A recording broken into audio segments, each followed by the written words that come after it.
Film की शुरुआत में हम रूबी नाम की लड़की को उसके रेस्टोरेंट में देखते जहां वो फ्राइड चिकन बेचा करती थी। फिर हमें बताया जाता है कि जब रूमी 10 साल की थी तो उसके पिता उसे और उसकी माँ को छोड़कर चले गए, जिस कारण रूमी की माँ को अपना घर चलाने के लिए सड़कों पर सामान बेचना पड़ता था। अब रूमी के इस बैकग्राउंड के बाद हमें रात का सीन दिखाया जाता है जहाँ कुछ कंस्ट्रक्शन वर्कर्स रूमी के रेस्टोरेंट में घुसने की कोशिश करने लगते, जो देखकर वो तुरंत ही अपने दोस्त को मदद के लिए कॉल करती है, जिस पर उसका दोस्त बताता है कि वो थोड़ी देर में उसके पास पहुंच जाएगा। पर इधर ये कंस्ट्रक्शन वर्कर्स रूमी के रेस्टोरेंट का दरवाजा तोड़कर उसे बाहर ले आते, पर तभी रूमी की माँ वहाँ भाग्य से पहुंच जाती है, जो अपनी बेटी को इस तरह मुसीबत में फंसा देख अपनी वैन को उन वर्कर्स के ऊपर चढ़ाने की कोशिश करती है ताकि वो लोग उसकी बेटी को छोड़ दे। लेकिन इस सब में उसकी वैन एक खंबे से जा टकराती है। तब दो वर्कर्स उसे उसकी गाड़ी से खींचकर बाहर निकालते, पर ऐसा करते हुए रूमी की माँ का सर जमीन से टकरा जाता है, जिससे वो बुरी तरह से घायल हो जाती है, जो देखकर उन वर्कर्स को लगता है कि रूमी अब मर चुकी है, इसलिए वो लोग रूमी पर हमला करना बंद कर देते। तब तक फिर रूमी के दोस्त भी वहाँ पहुँच जाते, जो सभी उसकी माँ को लेकर हॉस्पिटल जाते, जहाँ उसकी माँ अपना दम तोड़ देती है। फिर सीन शिफ्ट होकर एक कॉमेट यानी कि उल्कापिंड की तरफ मुड़ती है, जो बड़ी तेजी से पृथ्वी से टकरा जाता है, लेकिन वो उल्कापिंड इतना छोटा था जिससे कोई तबाही नहीं होती। वहीं उस उल्कापिंड के अंदर से कोई नीले रंग का लिक्विड जमीन से होते हुए पीने के पानी में चला जाता है और इस पानी को शिप नाम का आदमी पी लेता है। यहाँ पर हम देख पाते हैं कि शिन ने सारा लिक्विड पी लिया था, जिसके बाद वो अपने काम पर जाता है, जहाँ हम देख पाते हैं कि शिन एक ऑफिस में सिक्योरिटी गार्ड है, जो बहुत ही लापरवाह किस्म का आदमी है और वो अपने ड्यूटी पर समय से नहीं आता। फिर शिन अपनी एक महिला दोस्त से मिलकर उसे कॉफी के कुछ पैकेट दिखाता है। दरअसल ये पैकेट्स ऑफिस में आने वाले क्लाइंट्स के लिए थी, लेकिन शिन उस महिला को बताता है कि यदि मैंने कुछ पैकेट्स ले भी लिए तो इससे कोई फर्क नहीं पड़ेगा, क्योंकि इस ऑफिस में कॉफी के बहुत सारे पैकेट्स रखे रहते हैं। और ऐसा कहकर वो उस महिला को भी कुछ पैकेट्स दे देता है। फिर शाम के समय जब वो अपनी ड्यूटी खत्म करके अपने घर जा रहा होता है तो वो देखता है कि उसकी महिला साथी को कॉफी चुराने के लिए डांट पड़ रही है,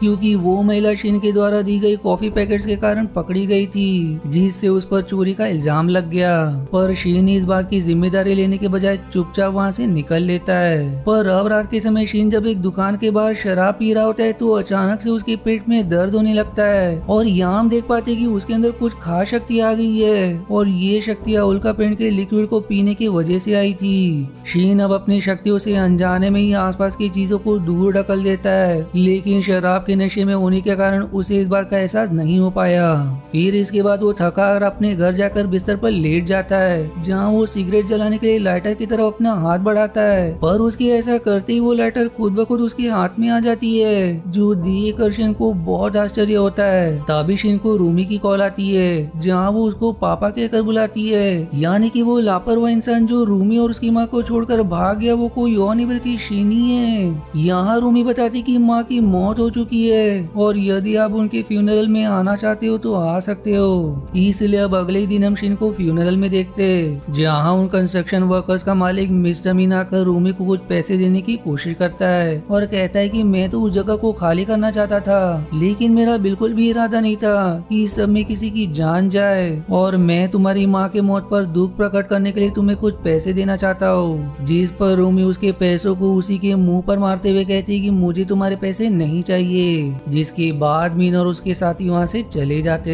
अब आगे हम रूमी के बॉयफ्रेंड नेम किम को रूमी के पिता यानी कि शिन के साथ देखते, जहाँ वो उन्हें सारी बात बताता है कि ये कंस्ट्रक्शन कंपनी इस जगह पर मॉल बनाना चाहती है, लेकिन रूमी और बाकी लोग वहाँ से नहीं हट रहे, जिस कारण उस कंपनी के गुंडों ने रूमी पर हमला भी किया था। अब इसके बाद जब शिन अपने घर जा रहा होता है तो उसे अपने बेटी की याद आने लगती है, और वो इमोशनल होकर हवा में एक मुक्का मारता है, जिसके ऐसा करते ही 5 रखा डस्टबिन दूर जा गिरता है, जो देखकर वो जल्दी से अपने घर जाता है और घर जाकर अपनी नई शक्तियों को कंट्रोल करने की कोशिश करता है, जहाँ वो एक साथ बहुत सी चीजों को हवा में उड़ा देता है। वहीं अगले दिन वो अपने काम पर समय से पहुंचकर अपनी इंचार्ज से सवाल करता है कि एक जादूगर पूरे महीने में कितने पैसे कमा सकता है, जिस पर सिक्योरिटी इंचार्ज बताता है कि एक जादूगर लाखों रुपए कमा सकता है। तब शीन अपनी ड्यूटी पूरी करके वापस से रूमी के पास जाता है, जहाँ रूमी के आस पड़ोस के दुकानदार आपस में बात कर रहे थे कि वो सभी कंपनी के खिलाफ कोर्ट केस करेंगे,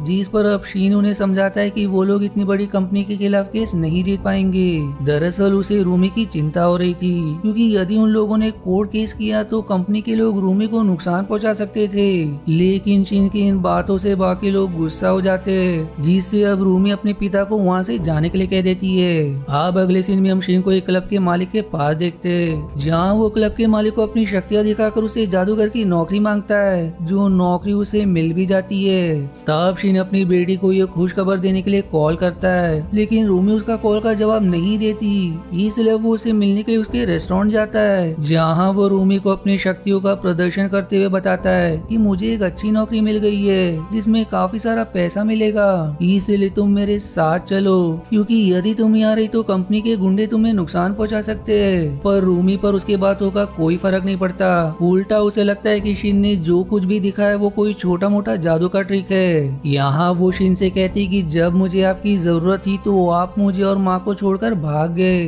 जिसके जवाब में शिन कहता है कि मेरे ऊपर बहुत कर्जा चढ़ गया था, इसीलिए मैंने भागना ही ठीक समझा। आप अपने पिता का ये जवाब सुनकर रूमी कहती कि आप जिम्मेदारियों को उठाने के बजाय उनसे भागते रहते हो, और जब इस मोहल्ले के लोगों को मेरी जरूरत है तो आप मुझे भी यही सलाह दे रहे हो कि मैं सबको छोड़कर भाग जाऊं, लेकिन मैं आपकी तरह नहीं हूँ, क्योंकि मैं अपनी जिम्मेदारियों से नहीं भागना चाहती।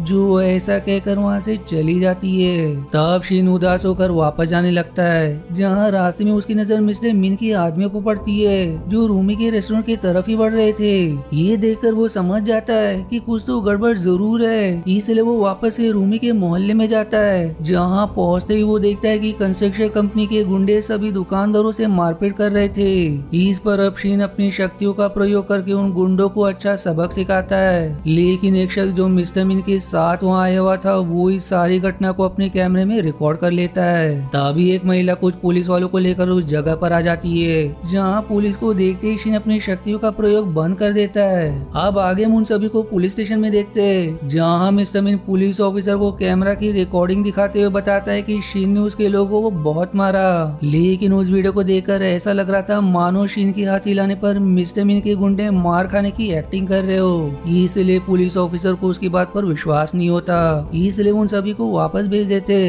अब अगले सीन में शिन अपनी शक्तियों से रूमी के मोहल्ले के आसपास मेटल की एक दीवार खड़ी कर देता है, ताकि कंस्ट्रक्शन कंपनी के गुंडे वहां ना आ सके।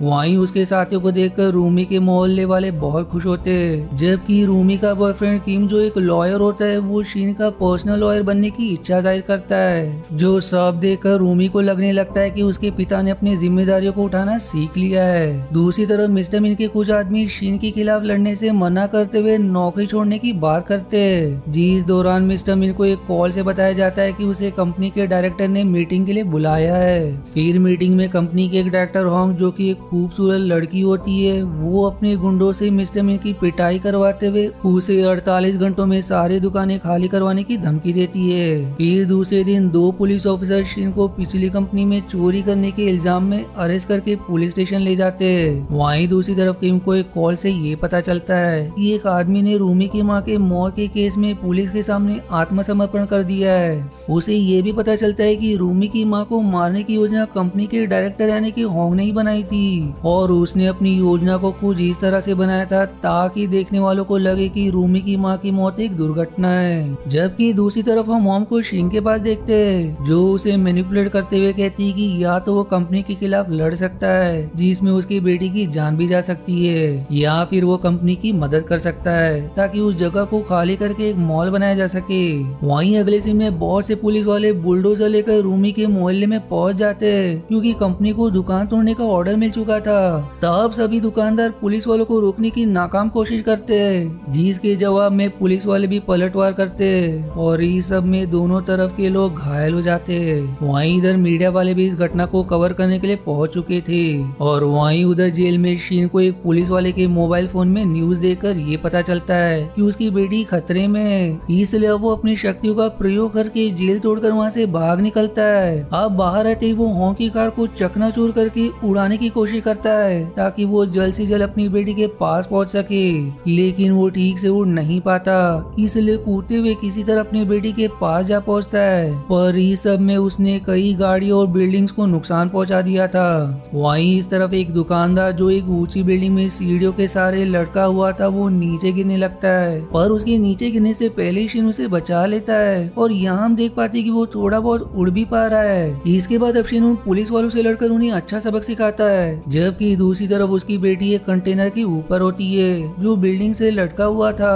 तभी वो कंटेनर टूटकर नीचे की ओर गिरने लगता है, जो देख अफशीन उस कंटेनर को छत पर लाने की कोशिश करता है, लेकिन इस सब में रूमी उस कंटेनर से फिसल कर नीचे गिरने लगती है, जिस पर अफशीन तेजी से उड़ते हुए अपनी बेटी को बचा लेता है। वहीं अफरा तफरी खत्म होने के बाद वो खुद को पुलिस के हवाले सरेंडर कर देता है, जहां सरेंडर करने से पहले वो मिस्टर मीन को जोरदार मुक्का मारता है, जिससे मिस्टर मीन दूर जा गिरता है। अब हमें 4 साल बाद का सीन दिखाया जाता है, जहां शेन की सजा पूरी हो चुकी थी और उसे लेने के लिए कीम आता है, जो रास्ते में उनसे बताता है कि मैंने रूमी से सगाई कर ली है और हम दोनों बहुत जल्द शादी करने वाले। अब मूवी के आखिरी सीन में हमें दिखाया जाता है कि कंस्ट्रक्शन कंपनी ने उस जगह को तोड़ तो दिया था, लेकिन कंपनी में चल रहे घोटाले की वजह से वो लोग मॉल नहीं बना पाए, जिस वजह से सभी दुकानदारों ने नई दुकानें खोल ली थी। यहाँ किम शिन को रूमी के नए रेस्टोरेंट में ले जाता है, जहाँ रूमी अपने पिता से कहती है कि यहाँ बहुत से कस्टमर्स है, इसलिए आप मेरा हाथ बटाए।